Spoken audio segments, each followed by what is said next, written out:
Pacer নয়, এ যেন এক একটা আগুন তৈরি করছে বাংলাদেশ ক্রিকেট বোর্ড। যেই সুযোগ পাচ্ছে সেই প্রতিপক্ষকে ধসিয়ে দিচ্ছেন। তাসকিন, ফিজ, তানজিম বা শরীফুল কেউ কারো থেকে কম নয়। এ যেন মধুর সমস্যায় বাংলাদেশ দল।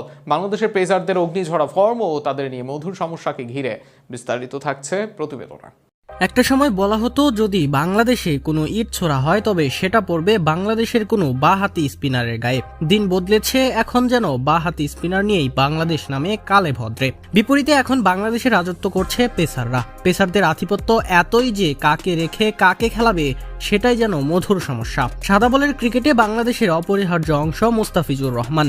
মিড অর্ডার বা ডেথ ফিজ থাকা মানে দলের আলাদা শক্তির যোগ হওয়া। ভ্যারিয়েশনে এই মুহূর্তে ফিজকে পরাস্ত করার মতো বোলার নেই বাংলাদেশে, যে কারণে ফিজ না থাকলে তার অভাব টের পাওয়া যায়। এই বছর ফিজ থাকলেই জয় পেয়েছে বাংলাদেশ, না থাকলে হেরে গিয়েছে টি-20। ফিজ ছাড়া যেন এই মুহূর্তে দলে নেই অটো চয়েস। তাসকিন আহমেদের মতো বোলার ইনজুরির পর একাদশে নিয়মিত হচ্ছেন না, অথচ ইনজুরি থেকে ফিরেই লঙ্কানদের বিপক্ষে ওডিআইতে নেন 4 উইকেট। এরপর টি-20তে সুযোগ পেয়ে গত ম্যাচে নিজেকে প্রমাণ করেন তাসকিন। তাসকিনের সাথে সাথে নিজেকে প্রমাণ করে যাচ্ছেন শরীফুল ইসলাম। লঙ্কানদের বিপক্ষে সিরিজ জয়ের পর এবার পাকিস্তানের বিপক্ষেও বল হাতে জ্বলে উঠলেন তিনি। বিশেষ করে পুরনো গতি ও দুই দিকে সুইং করার দক্ষতা ফিরে পেয়েছেন শরীফুল। এই মুহূর্তে আবারও শরীফুল যাচ্ছেন সেরাদের কাতারে। সুযোগ পেয়ে তানজিম সাকিব জোড়া উইকেট তুলে নিচ্ছেন, পাওয়ার প্লে নিচ্ছেন পুরো ফায়দা। এর বাইরে ব্যাট হাতেও ছক্কা হাঁকাচ্ছেন তিনি।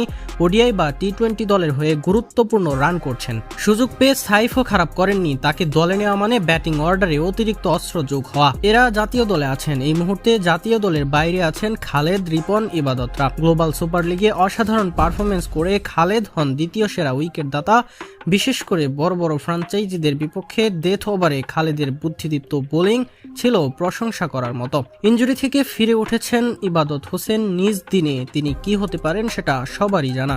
এর সাথে আছে রিপন মন্ডলের মতো তরুণ বোলার যারা অস্ট্রেলিয়ান টি-20 টুর্নামেন্ট সেরা হয়ে আসে। এই মুহূর্তে এই বোলারদের জাতীয় দলের বাইরে থাকা প্রমাণ করে পেস ইউনিটে কতটা সমৃদ্ধ বাংলাদেশ দল। আধুনিক হোক বা পুরাতন, পেস বোলাররা কদর পান সর্বদা। বাংলাদেশের পেসারদের কদরও আছে সারা বিশ্বে। আগামী দিনে পেস বোলিং এরকম সুস্থ প্রতিযোগিতা বজায় থাকুক, এটাই চাওয়া সবার।